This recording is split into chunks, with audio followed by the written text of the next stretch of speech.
Hello, everyone. Welcome back to another episode of AKP Sports Talk. As always, I'm Ari here with Korea. A lot of craziness went down this past weekend. How are the last few days for you, Korea? Yeah, it's been good. As we said, it's getting pretty busy. It's crazy. We are less than a week away from the Super Bowl, and it's definitely going to be a very big week in terms of that. But we're going to get into that later in the week. Obviously, as we get closer and closer to Super Bowl, we'll be giving you guys our predictions along with our favorite lines. But we had a great weekend of college basketball. I mean, Saturday was one of the best days, pretty much, of the year. We had Duke UNC, obviously that rivalry. We had, a bunch of good games, a bunch of top 25 teams lost. We're going to get into the poll and what it looks like in a little bit. But, definitely a fun weekend. And, now we're getting into the last game of the NFL 2022-2023 season. And it's crazy. What a ride. Here we are.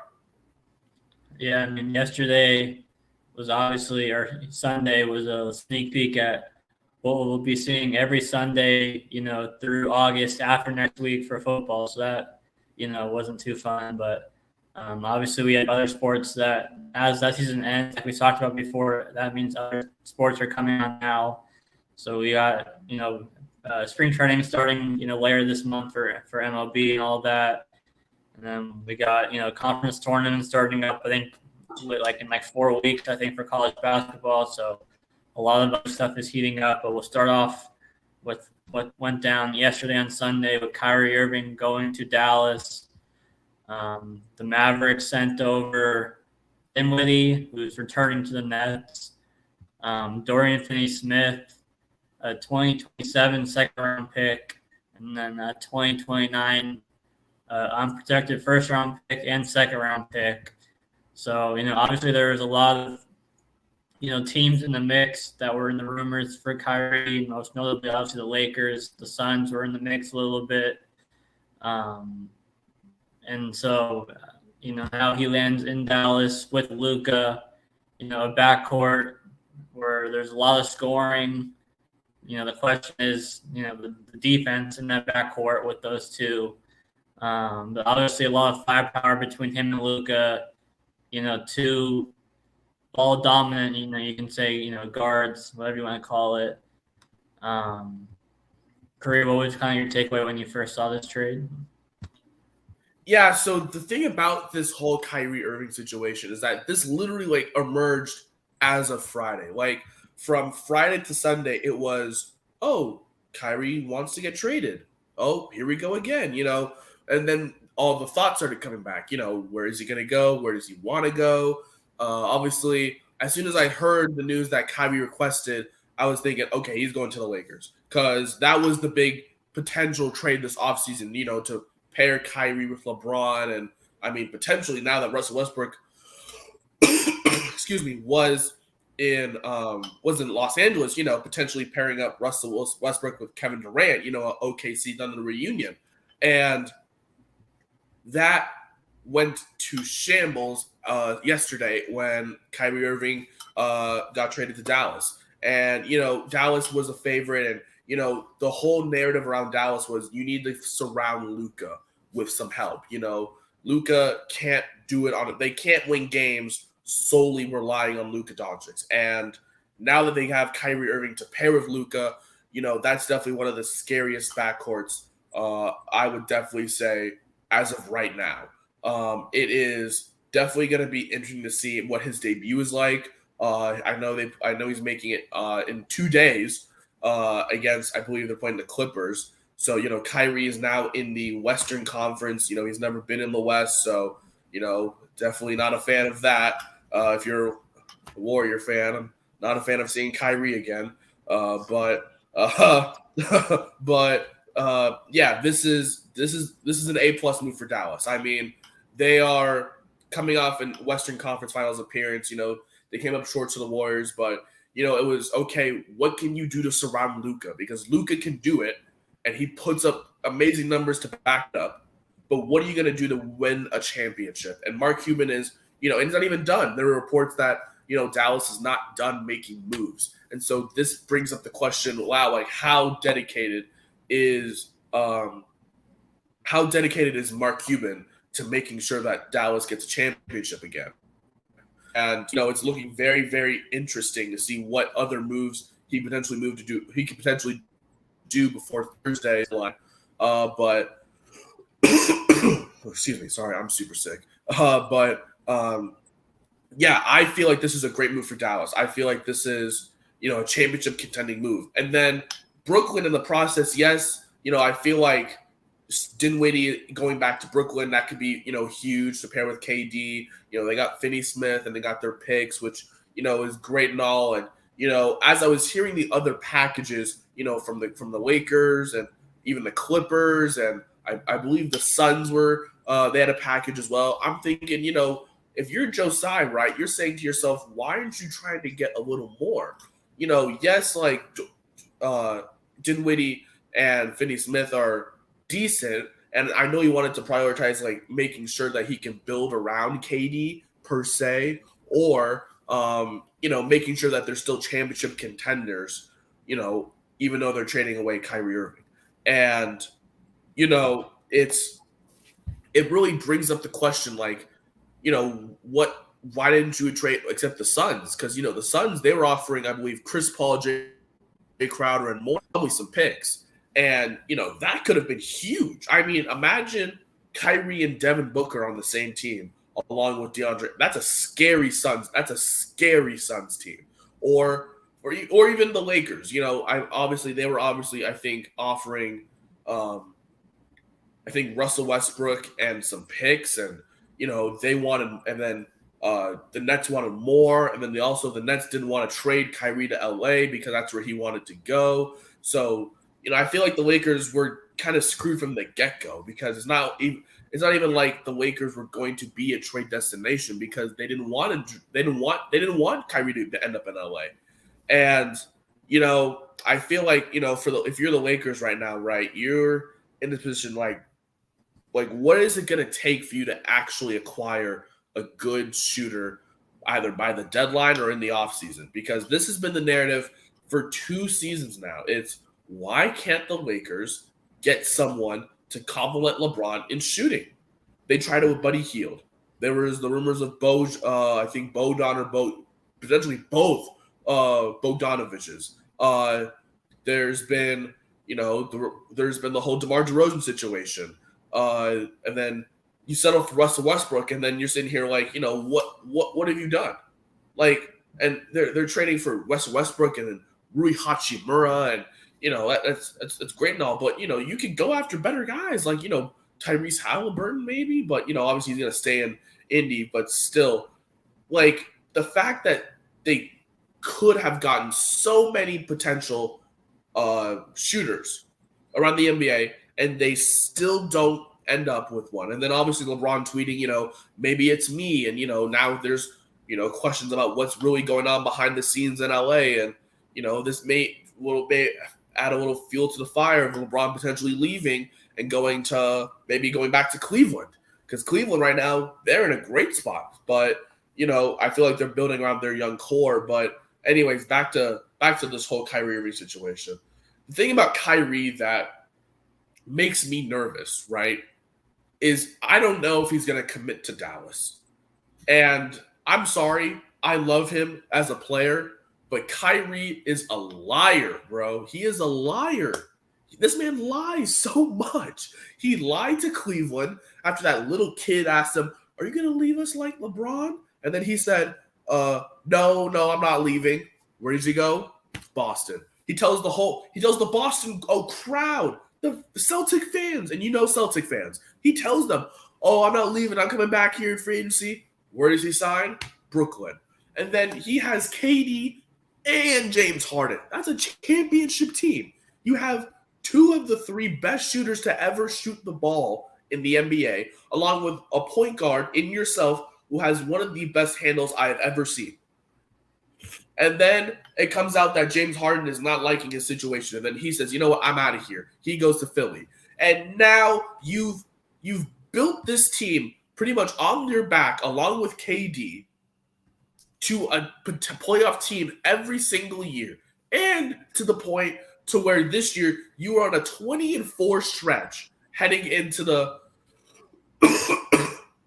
All-Star break. And now you want to leave? Now you want to leave, Kyrie? How are we supposed to trust you? And this guy is asking for 4 years, $198 million. What? Who is going to pay Kyrie Irving that money to play 2 games a season?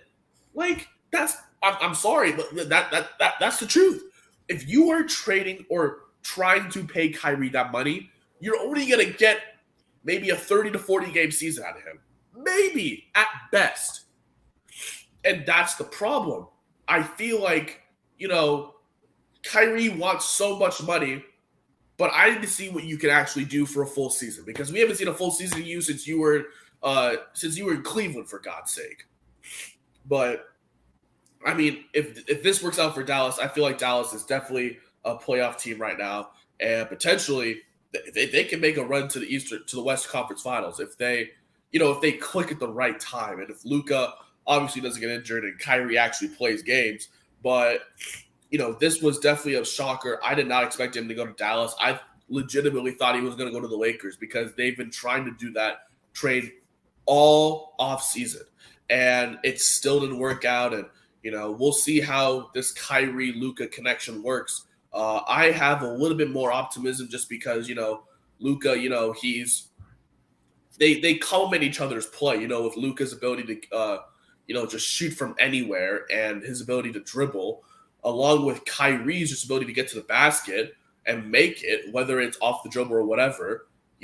I feel like that's going to be a recipe for success, and they're going to be scoring, because if Kyrie gets high, he can drop 40, and Luka, we've been seeing him drop 50 plus. So that's 90 guaranteed almost a game if they're healthy and on point. So yeah, I feel like this trade is dangerous for the West.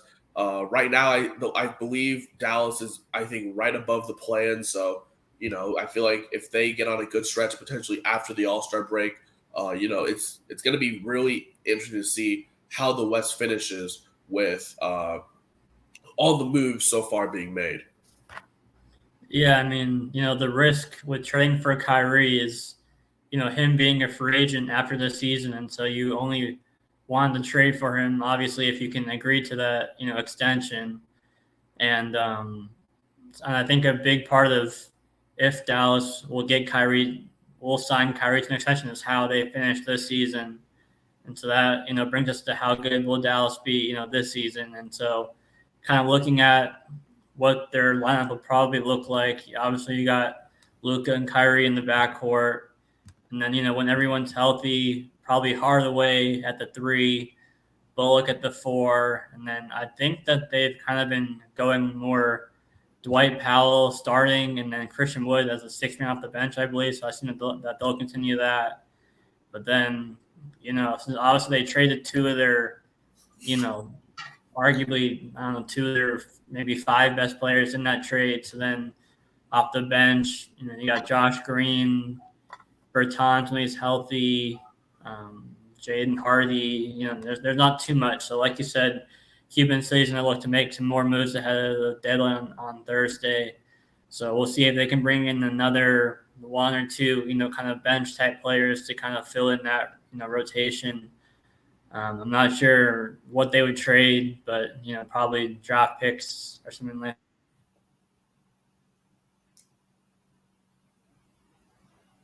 Oh, it looks like we lost Ari. Here comes the connection again. But I believe he was talking about how good Dallas is going to be next season. And, there's been questions about what the bench looks like. And the bench, it's very thin. And he's right. I believe that, if you're Dallas, you've traded 2 of your best stars away, right? And as you trade away those stars, right, I believe that, you are thin, and you're not going to start Josh Green, right? You're not going to be starting someone at the 3, because right now it's going to be Kyrie and then Luka, and then you also have a backcourt that has, Dwight Powell starting because Christian Wood is coming off the bench as the 6th man, which I never really understood for Dallas, but if it's working, it's going to work. And then, I like how Dallas just plays. Dallas is definitely going to be, yes, they have Reggie Bull coming off the bench as well. And hi, Ari, welcome back to the stream here. We also, I believe Josh Green, Tim Hardaway, hopefully when he's healthy. There's not that many acquisitions. Yes, they got Markieff Morris in that trade as well with Kyrie Irving, but I feel like they definitely need to build more because that starting lineup is not going to be suited enough, in my opinion, to really get it done. It's not going to get it done potentially this year if they don't make any more moves, or potentially if they don't make any in the offseason next year as well. And, you can only build so much around. So, Mark Cuban saying he's not done, I feel like that's a perfect move for a team that, just pulled off a very, very not big shocker, but I guess a shock in itself because a lot of people said that Kyrie was going to end up in LA, and we saw all the memes of LeBron crying and him being upset and all that stuff. It definitely puts into question what Dallas is cooking. What are they cooking? And I think if they make one more move, then I think Dallas could potentially be a finals contender.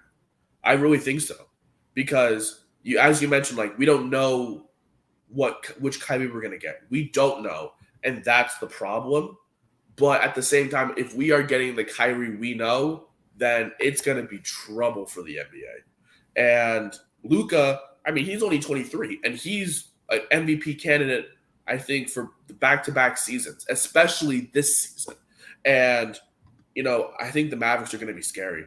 As a Warriors fan, I'm saying this because of the fact that, they are in the position to make acquisitions because they're building around their franchise star, which is Luka. Am I good right now? Yeah, I can hear you. Oh, okay. Yeah. Yeah, we talked about how the West is wide open. So, if Kyrie can be in the right mindset, playing alongside Luka, the Mavericks can easily make a run to the finals if they can get hot at the right time. And like we said, bring in another role player too, ahead of the deadline this week. I think we'll just go right into college basketball right now. We had a lot of upsets this past weekend. Saturday is always the biggest day, for college basketball. We saw number 1 Purdue go down. We saw number 2 Tennessee barely hold on over Auburn. We saw number 6 Virginia go down. Number 7 Kansas State go down. Number 8 Kansas go down. Number 12 Gonzaga go down. Number 15 TCU go down, though they're without 2 of their best players. And then number 20 Clemson go down. So almost half of the top 25 went down this past week. And so we got the new AP top 25 this morning. Despite losing on the road to Indiana, Purdue remained at number 1. Houston, Alabama, Arizona all moved up 1 spot to 2, 3, and 4. The biggest jump, I think, was Texas from 10 to 5. We got Rutgers back in the top 25 at 24. St. Mary's jumped Gonzaga since they beat them. St. Mary's 15, Gonzaga 16. Looks like not any really real mid-majors. Unless you consider St. Mary's mid-major, but we saw FAU drop out. Korea, what was kind of your takeaway from college basketball this past weekend and the new top 25 poll? Yeah, when you look at what happened this past weekend, right, and you look at Saturday, we started off with Virginia Tech getting the win on the road, at home, against Thursday rival Virginia. We saw Kansas get dominated on the road against Iowa State, and that was a big shock. I don't think anyone really had Iowa State dominating the way they did. Iowa State controlled this game pretty much from start to finish. Kansas, look, they turned the ball over 20 times. You're not going to win any game if you turn the ball over 20 times. And, Kansas is looking more and more vulnerable. Maybe it's due to the fact that, the Big 12 is one of the best conferences for basketball this year, if not the best. It just shows you how, good this conference is going to be in March. You talked about, Tennessee and Auburn, right? I feel like Auburn got robbed. If you don't know what happened, it was a very, very low scoring game. Both teams could not shoot the ball at all. That's credit due to Tennessee's defense, but Tennessee's offense also was shooting absolutely abysmal. Like both teams didn't even get to 50. Like it was bad. But it came down to those final seconds, and that controversial no call three where he stood up and his arms was literally right in his face, pan to the face, and they on a three. Bruce Pearl was livid. The whole Auburn bench was upset. I think Auburn got robbed, but at the same time, when you're shooting like 20% from the field and 11% from three, like it's not looking good for you. So it's not like begging for it was going to make it any better. But at the same time, I feel like the refs did miss that call. But that shows you, Tennessee is vulnerable as well. If their defense is great, but their offense is so bad, they could get upset by, a team that, should not kind of be in that category. You mentioned Oklahoma State beating TCU. TCU, without their two best guys. And this Oklahoma State team is playing their way into the tournament right now. They're really hot. Miami with a big road win against Clemson. The game of the day, Purdue somehow remaining at the top, which I don't agree with. I feel like Purdue should definitely drop at least maybe one, because Houston, after losing to Temple, they beat Temple yesterday and beat Wichita State on the road. And I feel like that wipes out the loss they just had to them, because they beat Temple on the road.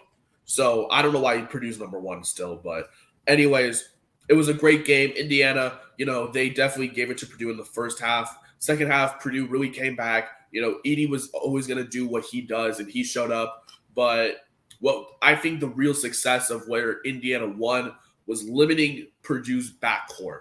And if Edey, because Edey's always going to stay constantly hot. There's no changing that. But if you can limit the backcourt, I feel like Purdue can be vulnerable. And I feel like that's why Indiana got the win.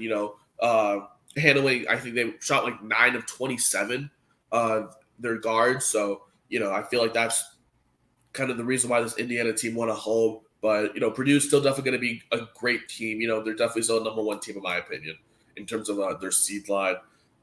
Texas K-State, I feel like K-State should have won that game. They were up huge in that game, and then they just blew that big lead, and Texas came back and got the sneak win on the road. I feel like that's just college basketball, right? That's just how the game goes sometimes, and you can get on a big run, and then halftime comes and you're up by so much, you get a little comfortable, and then all of a sudden your opponents are down by 10, and then now it's 5, and then now you're like, oh no, you're panicking.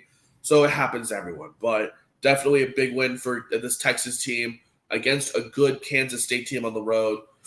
They definitely needed it, especially after their season, after the whole firing of Chris Beard and that whole investigation. Definitely a big win for this Texas basketball team. And the game of the night, Gonzaga St. Mary's. And I will say this, Gonzaga looks very vulnerable this year. I feel like if they get a first round matchup where it's like a Oral Roberts or a Charleston, they may be actually losing in the first round. I don't really know what's going on with this team. I feel like it's just because of the talent that dropped off in terms of the Nemhards, Holmgren, all those key guys that they had last year, going to the NBA or transferring like Nemhard did to Creighton. This Gonzaga team does not look the same, especially within this especially within the conference. They've had some close matchups, as I said. Like they lost to Loyola Marymount at home. They barely beat Pacific on the road. They had a struggle game against Portland, and now the first game of February, and then they lose to they barely beat Santa Clara at home, who's a good team, and then they lose to St. Mary's. So, and then this St. Mary's team, they're going to see them again, at the end of the month in 19 days. So that's going to come by really, really fast. So, I feel like Gonzaga will definitely be looking for revenge around that time. But, I would definitely say Gonzaga is kind of leaning toward potentially only being a second-round team. I really hope that they can turn it around, but I just don't really see them getting past the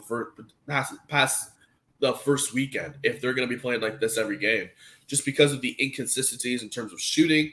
I was watching that whole game, and they were feeding Drew Timme a lot, and he is their offense, but at the same time, he was forcing up bad shots. He didn't really look good, and compared to this, I mean, they were also fouling. They were fouling a lot. I mean, it was ridiculous. I don't believe this Gonzaga team is for real this year. Even though they had a huge lead, I'm a little scared. I'm a little scared for this Gonzaga team. I feel like they're definitely not a second round team. And you look at the top 25. I was gonna say I don't really have any complaints besides Purdue.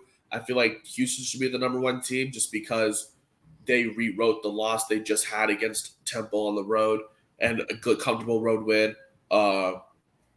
I like how they brought back Rutgers. This Rutgers team has been playing really well, and they got a big win against a good Michigan State team at home, and now they got to play Indiana. So, it just shows you how good that conference is. Creighton has saved their season.